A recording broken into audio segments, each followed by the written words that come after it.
For ambitious dads caught between work and home, this is where you find your footing. Here's your host, Jeff Hittner.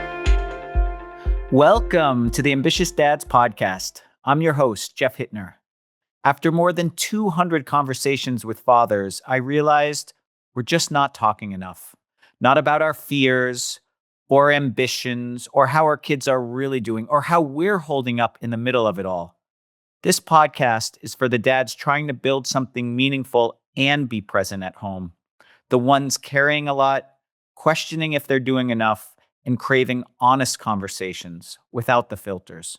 If that's you, you're not alone. You're in the right place. Let's figure this out together. Now, today we have a very special guest, and his name is Brandon Harrison.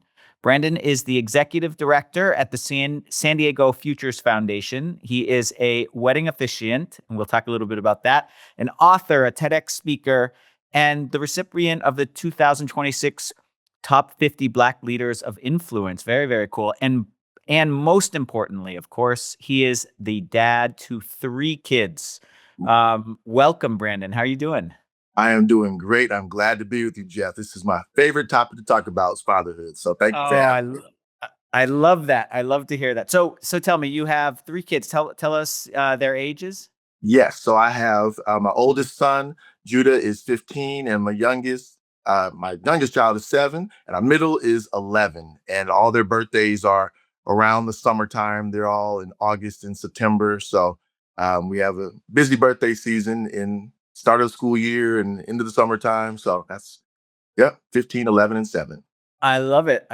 And 3 is a lot for most of us. So it is. To talk to us a little bit about that chaos and what that's like in your house and how you manage that. Yes, that's the right word. It is organized chaos. Having 3 kids, it's been like starting over because they're all exactly 4 years apart. So once we got one of the diapers, it was the next one, and then we had the next one. So it's been chaos in the house for 15 years, but we love it though. And it's something, when I married my wife, she has 7 siblings. So she was used to that. And I only have just my brother. So I wasn't used to having 3 people, or like a family of 5. I thought that was a lot of kids, but I have loved it. And each kid is so different. Their personality, their needs, their skills, their academic intellect, their interest in sports, how they process things. And I love that. Like you said, the word, it is chaos, but I love it and wouldn't have it any other way, because it really challenges me to be my best every single day. But it's fun. I love that. Let's dive into one aspect of that you just said, which is so important, right? You said they're all totally different, right? Yeah. And being totally different, and not just with their interests, but their personalities, right?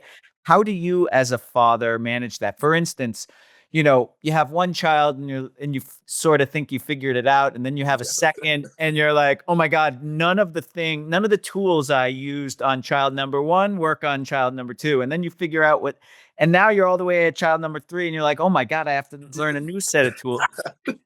How does that kind of evolve for you? How do you think about handling them differently? How do they react to how you manage each of them differently? Can you talk a little bit about all that? My big word for myself is intentionality. Like you said, I do not like to just be like, oh, let me try this. Like, I'm really focused on acknowledging their differences and really focusing on that. So what that means for me is, like I said, they're all 4 years apart. So not only are they different personalities, but they're in different stages of life. Like, I have a high schooler, middle schooler, and an elementary student right now. So totally different needs. So what I do is, like, for example, I have zoo passes just for me and my daughter. So we go on dates. I'm very intentional about our middle son. Like you said, it's funny. Our oldest son, he's a lot more independent. And of course, he's a teenager now. He's into video games and he's okay being by himself a little bit. But our middle child, like, he needs time with me. So we go on community walks every weekend, and we can talk and just hear each other out. And he loved that time. And my oldest son, he likes to play video games, and he likes to take him out to eat. I'm giving him driving lessons. So that word intentionality is big for me, to where I don't just say, okay, everybody, let's go to the zoo. Because our oldest son doesn't like that anymore. He liked that when he was 7. He's 15 now. So I don't do that with him anymore. And even just a small example, like, our niece had her 10th birthday party last weekend, and our oldest son didn't go. We don't make them do things together with us as a family. That it's like, okay, this is their friend's birthday party. This is your sister's friends. Like we don't make them, because some parents force that on. So like your whole family can come, and I'm like, no, our oldest is not going to go. He doesn't like that. He doesn't like Chuck E. Cheese anymore. So I'm big on intentionality. And even this is something my wife and I started a few years ago, but even like we do we call it 5 family vacations, but I started doing trips with just one child.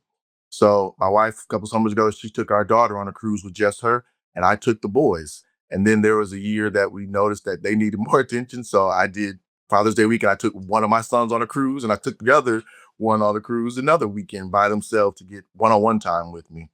So I'm very intentional about seeing what their needs are and really trying to focus on it. I absolutely love that, and that's a big word in intentionality that I love to use a lot when I talk about fatherhood. Many times people have asked me what distinguishes a good dad from a great dad, and I always say intention. Right? Yes. It's a good dad.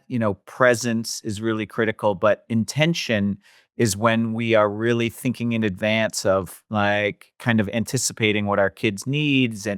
and how we need to adapt to them.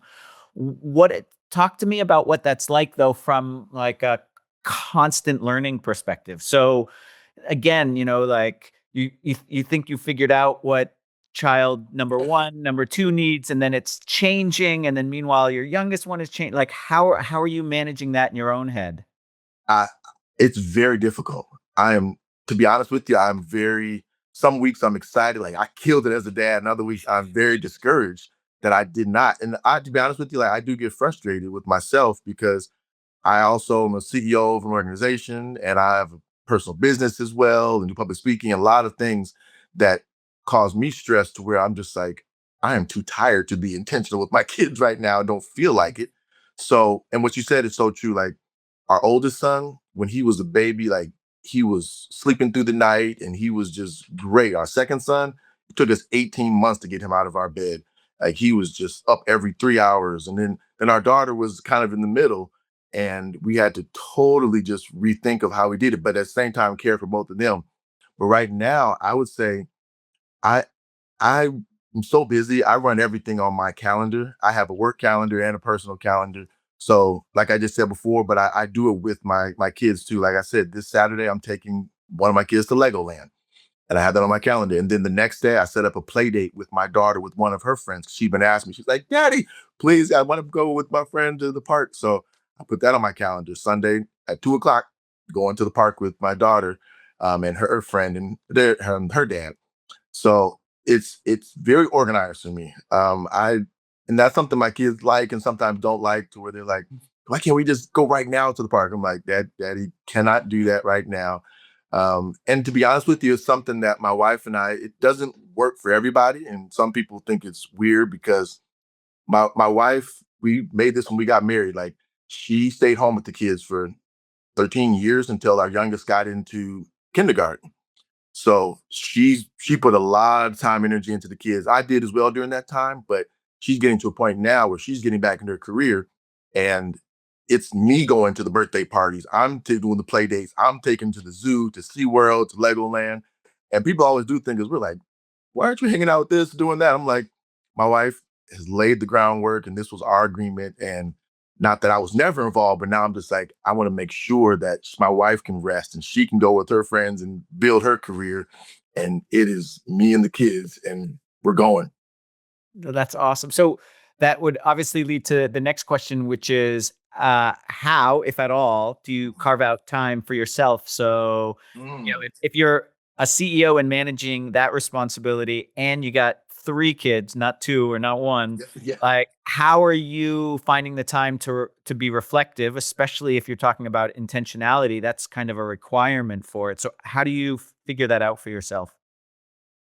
I, I don't want to sound repetitive, but my wife and intentionality, she has seen the amount of stress because I've had different iterations in my career, but right now I'm a CEO and have 22 employees under me and manage multi-million dollar budget and volunteers. And I run a wedding officiating business and all that. And so she makes sure when she can tell that recently I've had some blood pressure issues, and she's like, okay, you need to take a day off work. And like I said about the cruises with our kids, that's our thing. We have a lot of cruises that leave from Southern California, so it's pretty affordable. I'm going on 2 solo cruises this year. My wife and I just started that a few years ago. And we realized like we both have a lot going on with trying to be great parents. Like that's trying to be great spouses and then great parents. Those are our priorities. But we've realized we got to take care of ourselves. So even my wife, she has some solo trips scheduled because she loves reading books. So she's getting to meet different authors and go here and there without me or the kids.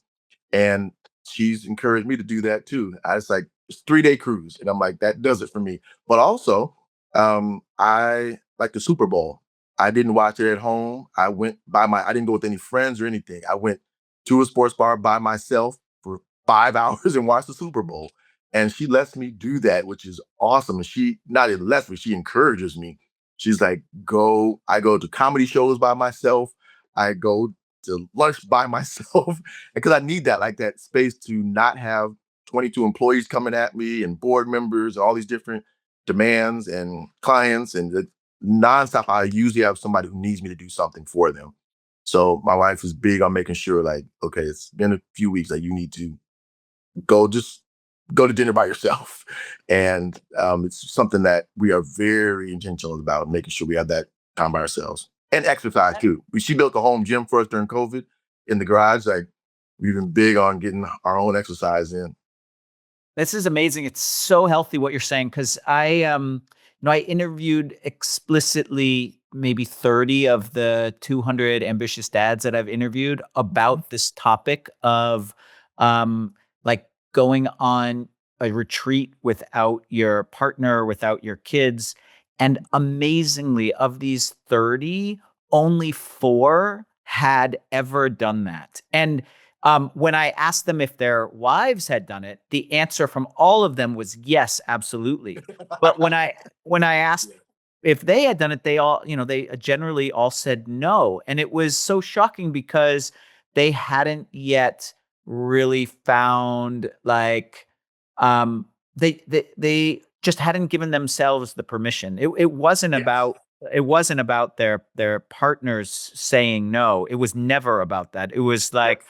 huh, like I don't think of like that as or something that I should do in my life, even though I see it being done by my partner. And again, this goes back to this idea that many of the moms that we all know, they have the same problems that we have as dads, but they seem to have come up with some logical solutions for them, or if Yes. not solutions, some space for themselves. Like, I need the weekend off, I need to do Yep. this, and we're just catching up on this. Do you have other dads that you talk to at a deep level about fatherhood stuff, or yeah, how does that work for you? I definitely have a good group of dads around my age that I talk to a lot about, and because I'm big on, like you said, vulnerability. Like that is my superpower. So I don't like to have conversations with my friends just about sports or the weather or work. Like I really like to know. I ask these kind of questions too, of like, man, I know you are. Because a lot of my friends are at a kind of turning point in their career, getting higher positions and higher demands. And I ask them questions. I'm like, man, how are your kids dealing with you being at work 10 hours? And I love these kind of conversations. I'm always picking and learning from other dads, but I also have a good group of older men that I ask a lot to as well. A couple in particular that 70s, 80s, and they give me the big long-term picture and having 50 and 60-year-old children and their 20-year-old grandkids. There's really giving me the long-term picture of how to be a successful father. And I have a lunch with one of my mentors. He's 86, and I have lunch with him next week, actually. And those are the kind of things we talk about. We talk about career and health and all that, but a lot of it is around how I'm treating my family and what are my goals for the next year, my parenting. And I love it. I do want to address what you said too before is like, you were right. I Giving myself permission was very hard to do these kind of trips myself. You are so right. My wife did it first, just like you said. Mhm. She was like, I'm going on 7 day cruise. Like, and she was gotten, to be honest with you, I still deal with that issue of being like, should I book this trip? And I do ask her, she's like, what are you talking about? I'm taking 6 this year. Like, you better go. And even like longer ones, I'm just like 4 days, 5 days. And she's like, for my birthday next year, I already booked a trip for 7 days by myself. And she was just like, do that. But I still have to mentally give myself that permission that I'm allowed to do that. But yeah, like you said, my wife is, and it's just honestly new for us. It's only about 5 years we've been doing this. And really, like you said, gave ourselves permission. My wife did it first for a couple years. And then I think 2023 is when I really was like, okay, I can do this. Well, I totally can appreciate that, and yes, I mean sometimes, well, we take all we take the lead from the people that are most important in our lives, and so it's totally understandable. Now, I also love that you have these, elder statesmen mentors in your life, which is Yeah. again, unfortunately, not as common for dads, right? One of the things that I've noticed in my research is that because modern fatherhood is very different Yes. in terms of how we want to be involved and raise our children. Not too many dads have these mentors that they can really lean into. So, how did you kind of cultivate this for yourself, and how does it work out for you, particularly? In the context, I would imagine, like if you're meeting with one that's in their late 70s or 80s, they are completely different in terms of what they thought their role was being a dad in the early years. So how has that played out for you? So it's been a core value of mine to be the best father. So I'll back up a little bit and say how I got that. So I shared a TED talk a few years ago, and that was like my whole topic was about fatherhood and mentorship and just involvement of the importance of a mentor, older mentors. So my dad passed away. As we're recording this right now, he passed away March 28th, 2020, Mm, at 63 years old. So very young, and yeah, Saturday's coming up on his 6 years of passing, and that shook me to my core. That really shook me. I'm early 30s when he passed. That was, yeah, 6 years ago, and it just really made me see, like you said, my dad did great. Parents were married until my dad passed away, and but like you said, old school thinking of fatherhood is like provide, like, and you have to work a lot and weren't around as much. And he was definitely intentional as much as he could, but had to provide and work a lot. And when he passed so young, and it was from cardiac arrest and so suddenly, and everybody asked me because it was March, like that was the COVID time, but it was nothing with COVID. It was just cardiac mm, arrest out of nowhere.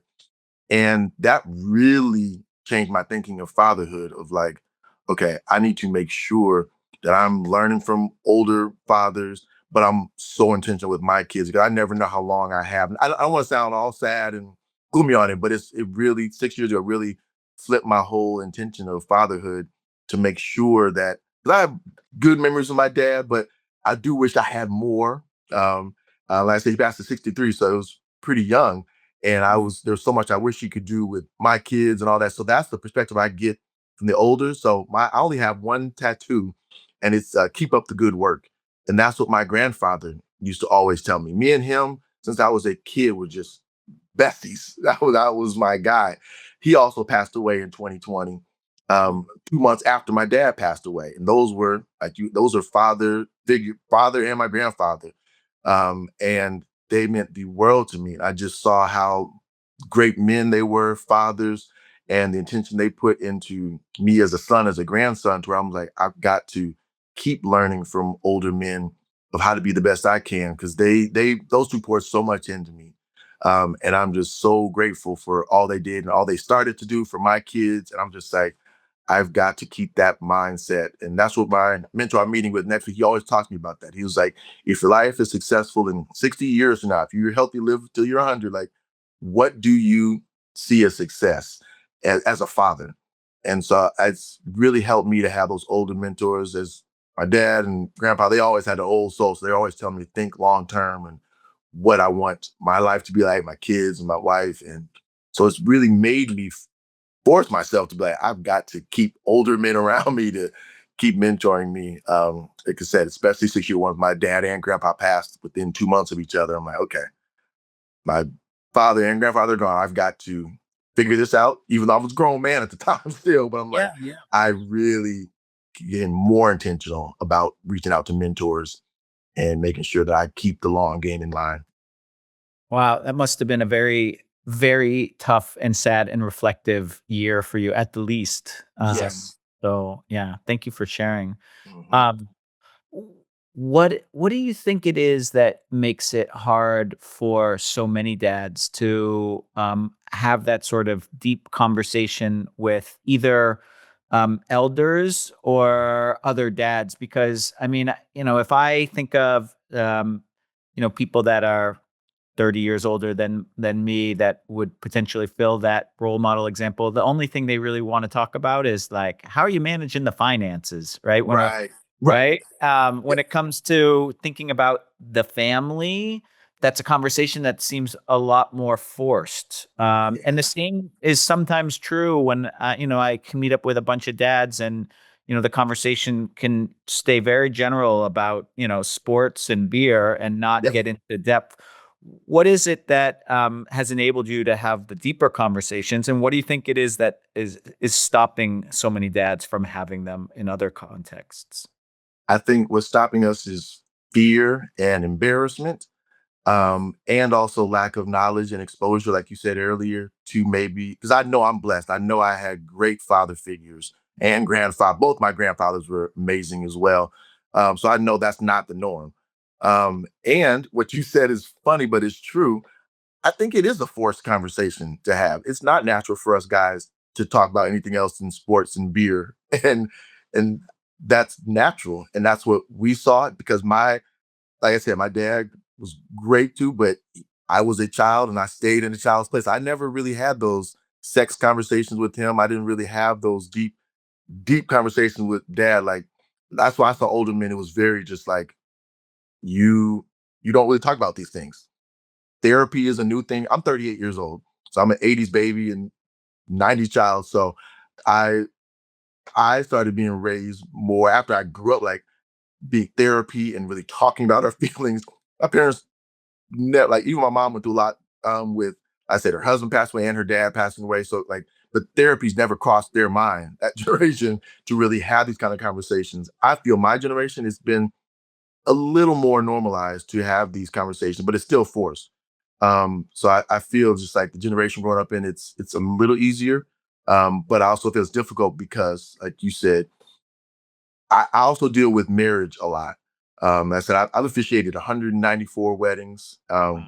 I get to coach a lot of couples, and when I'm doing that, a lot of the father wounds come out.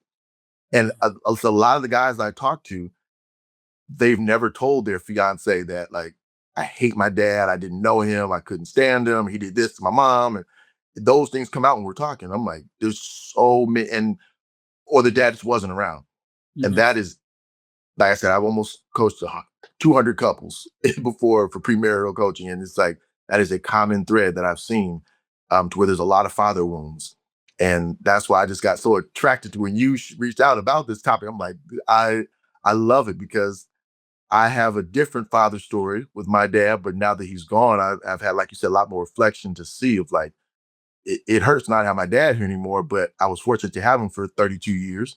But a lot of people didn't have a dad growing up at all, which I feel is harder. I was grown when my dad passed, but it's something that's caused a lot of men to not be able to verbalize, vocalize how we can be better dads. And I had my kids young. So I was 22 when our first son was born. So that was also something I had to get. A lot of my friends didn't have kids until a few years later too. So I was one of the lone fathers in my friend group.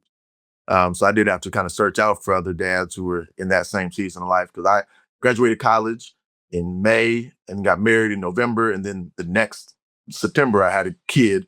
I was a dad, so pretty young. But growing up in my 20s, now I found like okay, I have to force that conversation with my friends. 'Cause otherwise, we'll just go out and play golf, basketball, and watch football. But um, I've as I've matured, I've forced that conversation on my friends, and it's good. And I've also been through a lot of other leadership programs that I've loved that have helped me, like you said, lean into that vulnerability side and try and normalize it for those who are around me. I love that. When you do have these conversations with the dads that have a lot of fatherhood wounds, um, Like, what advice do you tend to give them, or what commonality do you tend to see in terms of what they're struggling with as a result? I see it showing up as how what I usually say is you've got to force that word force again, forcing yourself to speak to your wife, to your spouse or your partner about your feelings. Cause that's what I've seen a lot too. If the guys I talked to, either it was dad wasn't around or dad was just hard on them, just like you Mm, got to do this. And that's how they just approach every conversation. And it's not gentle. And the women in the lives sometimes need that. You've got to show that vulnerability side. So that's the big thing I talk about with guys is like, you have to force yourself to express to your spouse what you're actually feeling. And then, honestly, like a lot of people I've talked to as well, they already have kids before they get married. So a lot of the conversation is, okay, I know dad did this, didn't do this, but now we've got to explore ways that you can structure your life as a dad, as a husband, and what that really looks like. Um, and show them and tell them the options of how to be a dad and being present and involved and engaged with your child because they didn't see that. And that's the main topic I'm saying. Like I acknowledge and I understand that you didn't get this, but now you do have a chance to build this with your future family. And this is what it could look like. But I mean, that takes a lot of sessions with them. It's nothing pretty and fun and quick, but mm, it is definitely a deep conversation to where they're just like, man, I'm gonna mess up. It's gonna take me a long time. I'm like, I'm 15 years into fatherhood. And just this morning, I was not as nice as I wanted to be to my kids getting out the door to school. And mm. like it's constant growth and constant learning. That's what I always tell the dads too, because they're just fearing like I don't want to be like my dad. I'm like, you might, you might a little bit, but you have to be intentional again about saying like this is what I want to try and strive towards. But you've got to give yourself grace. That's what I say a lot too to myself as well, because Yeah. my like I said, my wife grew up more family focused, and I was more career and ministry focused and all that, to where I wasn't really understanding what it took to be a father and um, that soft side of me. She understood about nurturing, and she had 6 younger siblings, so she was like always helping, and I just was like, all right, my wife's gonna do this, but she's like, no, no, no, this is a team effort. So I had to give myself a lot of grace. My wife is also 4 years older than me, so she was just figuring it out how to be a good mom. And I'm like, shoot, this is not easy. So I say that to others I talk to, but also myself. I'm like, you've got to give yourself grace, but also hold yourself to a high standard as well. That you can't just be like, hey, I messed up again. I yelled at my kid, or oh yeah, I didn't show up to this event, or I could have, but it's like, no, try. And that's what I'm big on now is like trying to move my calendar around so I can be at my daughter's recital. She just asked me last night about something. I'm like, oh, okay, I will move something around. I got to be there. Um, wow. Well, first of all of that is really impactful and deep to hear, and also that your wife is the oldest of seven siblings is a really unique vantage point as well. I can imagine Yeah, to she's the second. She has one older second. sibling. Okay. Yeah, Okay. but she has 6 others under. Yeah, Wow. 5 others. Um, in terms of you said you had your first at 22, so I can pretty much guarantee that your process for like learning how to regulate your own emotions came through the process of being a dad, right? Which Yeah. is true for most of us, even when we don't start fatherhood until our 40s. I mean, I became a dad when I turned 40.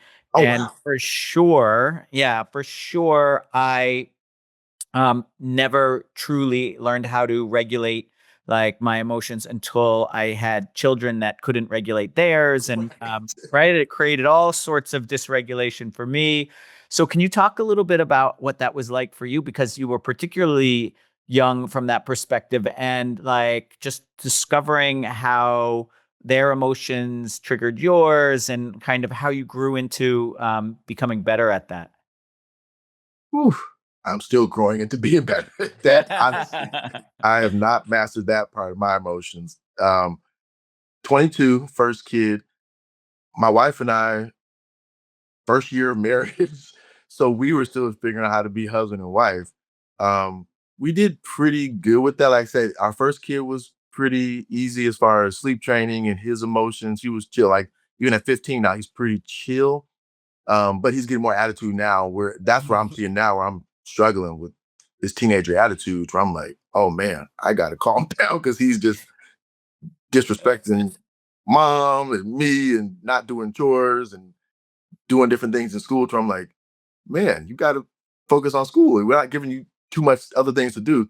So I get frustrated with that. But starting out, it was really our second child that threw me off. And I was, yeah, the 26, yeah, 4 years later. So my wife and I also were struggling in our relationship too at that time with the second kid. It was just getting tougher for us.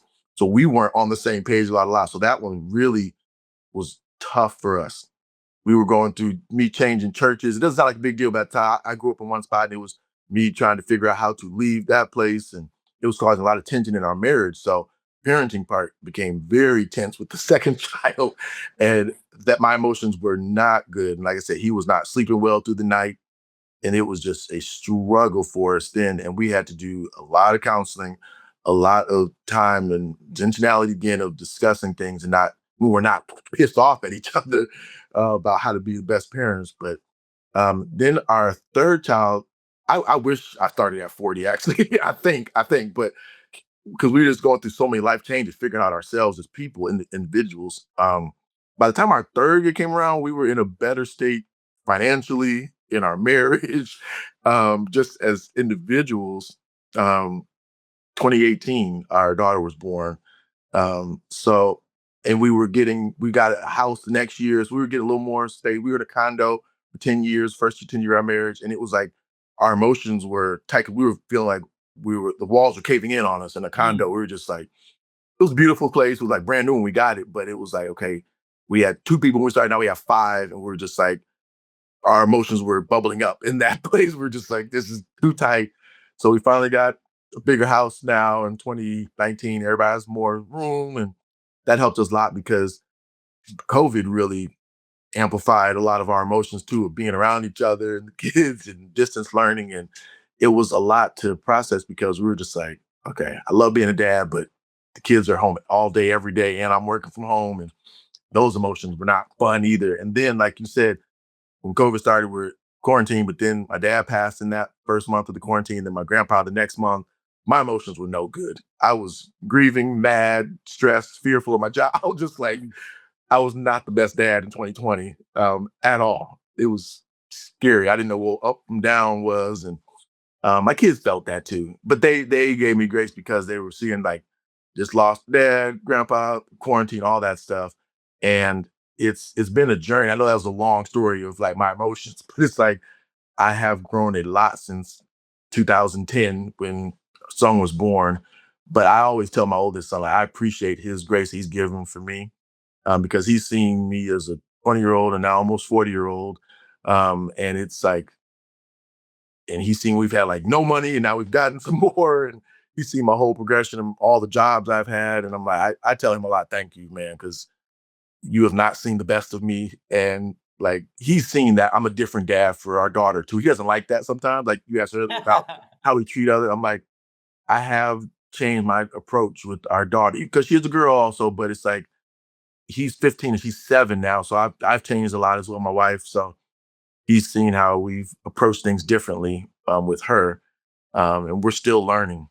I'm still learning big time how to be the best for all three of them differently, but it's definitely been a progression in regulating my emotions with them. Oh, thank you for sharing that. First and foremost, for just being so vulnerable about that. I think so many of us as dads that want to be great dads, we are really hard on ourselves, as you mentioned, but we don't really know how to let up on that, and it just becomes part of this sort of vicious shame cycle that we have. Like, I failed, at keeping my cool. I'm doing a shitty job as a dad, and then it just kind of keeps getting worse and worse instead of like giving yourself grace, as you said, and also having it's beautiful to hear you talk about how like you have that conversation with your son too, and thanking him for being along on that journey of you Yeah. like regulating your emotions. And I do the same with my boys. I am, one of my things that I tell them I'm constantly working on is my tone of voice. And I tell Yes. them, right? I say, like, guys, daddy is working on being better with his tone of voice. I want you to tell me whenever, like you don't think I'm using it correctly. And the irony is whenever I'm punishing them for something that deserves like real punishment, they're like, oh, bad tone of voice. And I'm like, no, no, no, no, Not not not unless it now. counts. Nope. Right. Yep. But I do that also so that they can see that daddy is always trying to grow and Yep. learn and improve. And so I get that from what you're saying as well. So a very, very powerful thing to acknowledge. So thank you. Mhm. What's keeping you up at night most right now as a father? And I suppose with three kids, it could be lots of different things. It So is. yeah. I'll say right now, it's my for each of them, it's the influence that their friends are having on them now. Mm. They're older now, especially my oldest. The big thing keeping me up at night is his future. College is very close now, and I had great all my dad, grandpa, they all went to college. My brothers, great at getting students into college and all that stuff. So I'm very nervous about that. And the financial part we've been saving up for all three of them as well, so we're good with that. But there's just certain life skills that I'm just like, man, I only have 2 more years left with this oldest, and I'm like, I feel like I'm not as far along as I want to be with him as far as little stuff like driving. I've had the dating and the sex talks and all that, but um, I don't know. I just feel like I'm not where I want to be with our oldest because he's class of 2028, and I'm just like, gosh, he's going on spring break next week for sophomore year. And I'm like, I'm doing some college tours this summer with him. And um, I'm want him to get a job when he turns 16 in September. So those are big things I'm nervous about too. I'm like, I don't feel like I've equipped him really good enough to really be in the workforce or to think of entrepreneurship ideas or anything like that. And then our youngest two, my keeping up at night is just the way the world is changing so much since our oldest has been a kid. I'm like the younger two. I'm just like, man, I don't even know if college is gonna be relevant when my daughter in 10 years from now when she's a senior. I'm just like, what am I preparing them for? And now the younger two are really big on, like I said, their friends. And so they're home from school, they jump on FaceTime with their friends. And I said, I'm setting up play dates with them. And I'm just seeing little things from like, man, I just see more they curse a little bit more, they're doing less schoolwork, or I'm just seeing little habits to where I'm like, oh man, these friends are getting a lot of influence on my kids now. And I don't want to be a helicopter dad too. So I'm trying to like, okay, let me see their personalities. When they bring things to me, I'm like, did I tell them the right thing to not talk to this person? Or they should tell the teacher this kid is saying this to them. But I'm like, I'm trying not to lose sleep over that. But it's like I know kids are gonna have friends are gonna have influence over my kids. I know it, but I'm just seeing it a lot more recently. So I'm like, dang it, I can't control that. That's all about letting go, right? Which is Yep. without a doubt, I mean, that's probably the hardest thing I can imagine as a dad. Uh, Mhm.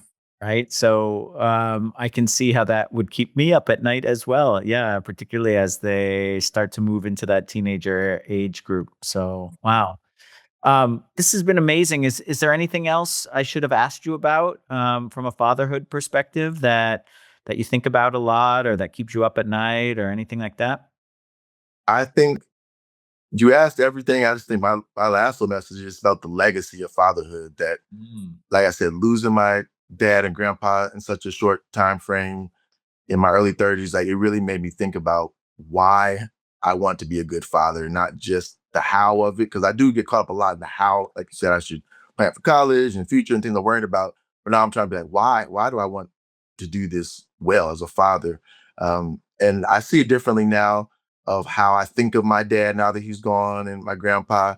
And I just really see the impact. I'm like, that's what I want my kids to not forget me when I'm gone, but also I want them to enjoy me now. So that's a big thing that I'm trying. I'm not trying to be the fun dad and no rules all the time, Hmm. but I'm really thinking about my legacy as a father. Because my other grandfather didn't mention like I go every year in Chicago. My brother and I, he has a church he started, and he gets honored. He's been passed away for like 25 years, but they still honor him and my dad and my grand. Like they have such great legacies as men and as fathers. And my brother and I are doing great in our careers and as men in general. And I'm just like, I really want to leave a legacy for my children, not just money. So that's what I think about a lot is how what is my legacy as a father that I'm leaving? And I hope a lot of men think of that too, not just the college fund you can set up for your kids, but really what you leave in them as people. That is beautiful. And what a perfect way to end, to talk about legacy and what we want to leave for our kids from a values perspective. And thank you. Thank you so much for having this conversation. I think it was incredibly useful and incredibly vulnerable. So thank you so much. No problem. Thank you for having me, Jeff. I appreciate it. Thanks for tuning in to this episode of the Ambitious Dads Podcast. If you enjoyed this conversation and want more insights on balancing ambition and fatherhood, make sure to hit that like button, subscribe to the channel, and turn on the notification bell so you never miss an upcoming episode. Check out the links in the description for our newsletter and more resources to help you live intentionally as a dad. See you in the next episode.